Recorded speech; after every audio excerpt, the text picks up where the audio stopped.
Breaking news, unions are actually good. That's according to the Biden administration, really giving us a bombshell update on something that most people should be fully aware of at this point.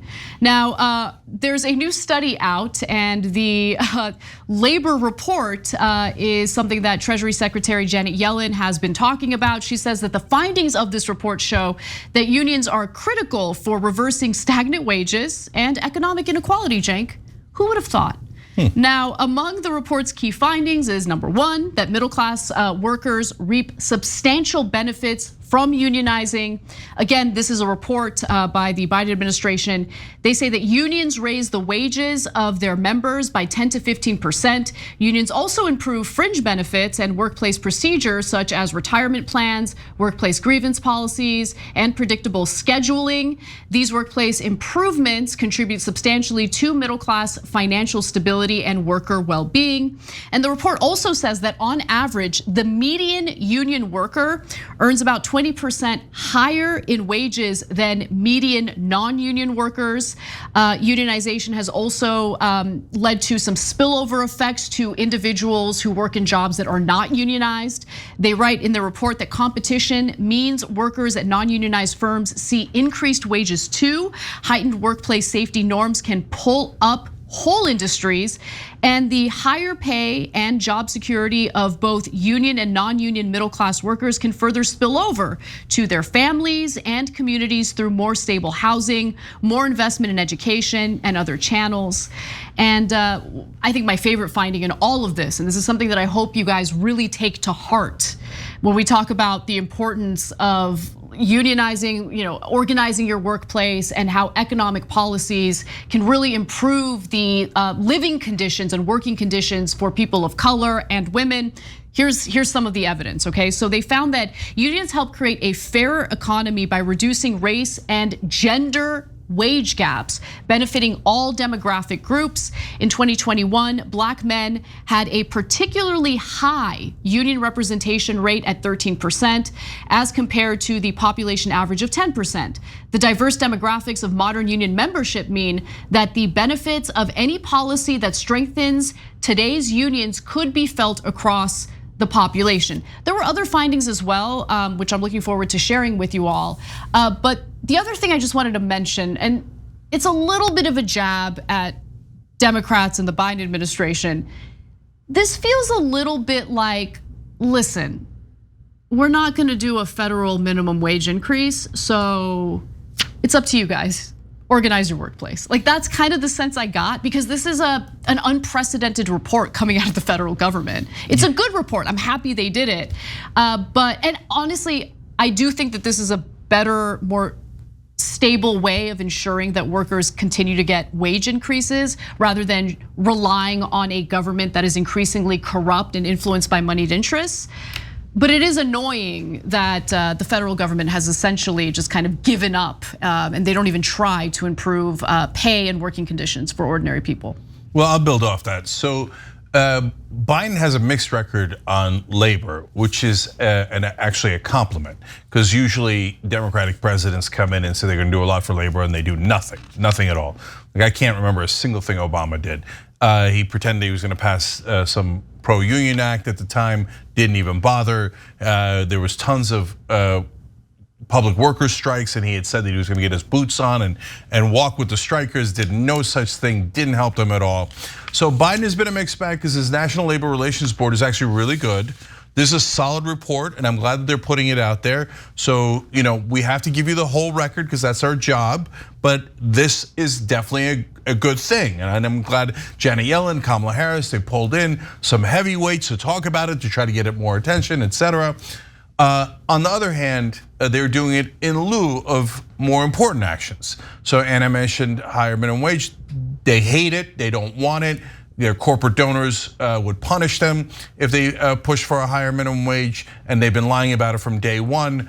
I've explained 1,000 times why, so I don't want to get back into that. But the PRO Act, that's another thing. They say, we're definitely passing that. And I thought, there's a 0% chance you're gonna pass that. Because, so that's the main pro-union, pro-labor bill. And the Democrats always say they're gonna pass it. And they always say it like with great strength, like, we're definitely gonna pass. and then they never do one thing. They don't propose it. They don't fight for it. It's all a trick, right? So this is them going, well, things are naturally going in a better direction, and why don't you guys do it instead of us? Well, us working hard was getting you elected. I don't mean us as in Young Turks, I mean as in the voters that you're beseeching, right? They already did their job. Their job was to vote for you, put you in charge so you do things. And this is a way of punting in a sense. But again, it's positive marketing. I asked them to do positive marketing about issues that we care about, and they did here. But unfortunately, they're stuck in the 1990s, so they don't really know how to do marketing. So in the old days, you put out a report like this, and you put the Treasury Secretary and the Vice President and all of the news outlets dutifully cover it and lead this news with it. Now nobody cares. Nobody outside of Yellen had a call with reporters. Oh, wow. And that's why you saw it all over television today, right? Oh, yeah, no, you didn't. In fact, we'll probably be the only outlet covering it. That's my guess. We'll see how it goes. But so how could they have been more effective? I'll tell you how they could do it and why they won't do it. The way they'd be more effective is if Yellen and Kamala Harris got out there and said, these Republicans, they're so against the average American worker.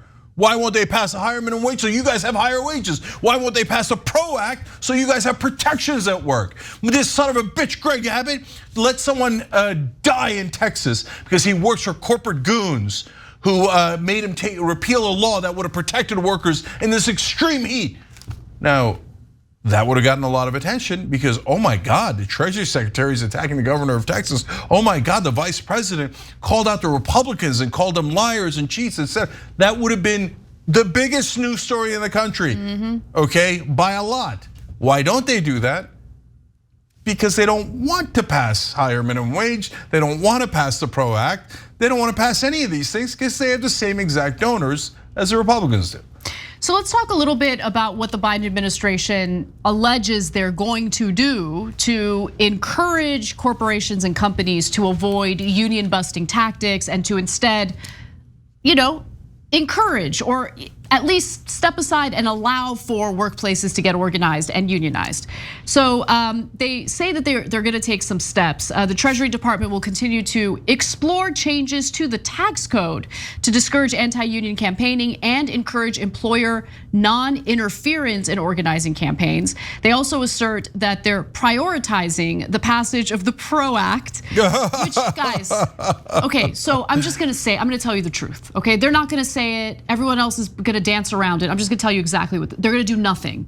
Okay, Republicans control the House, the Republican Party not in favor of the PRO Act. The PRO Act is going nowhere. So let me I mention it so you can know that when they say they're going to prioritize the passage of the PRO Act, they're lying to you, which taints such an incredibly positive story. Don't lie to us, don't insult our intelligence. You guys are not gonna fight for the PRO Act. Guys, it goes further than that. Not only are the Republicans not in favor of the PRO Act, the Democrats are not in favor of the PRO Act. And because they say we're gonna aggressively fight for it after you lost the House, you had 2 years to introduce it. You never even bothered to introduce it, let alone fight for it. So when you could have passed it, you chose not to pass it. You chose not to try to pass it. Now you're claiming you're gonna pass it under a Republican House. Come on, these are obvious lies. If we had any kind of real media in this country, real press, they tell you it was lies. Instead, they're desperate for access to politicians, so they never tell you the truth. By the way, if you happen to work in a place that is unionized and you have the option to either pay your dues or you don't pay your dues, but you're still covered by the benefits that the union fights for, try to pay your dues, because the reason why that policy even exists is due to the Taft-Hartley Act, and that was intentionally implemented to weaken labor unions.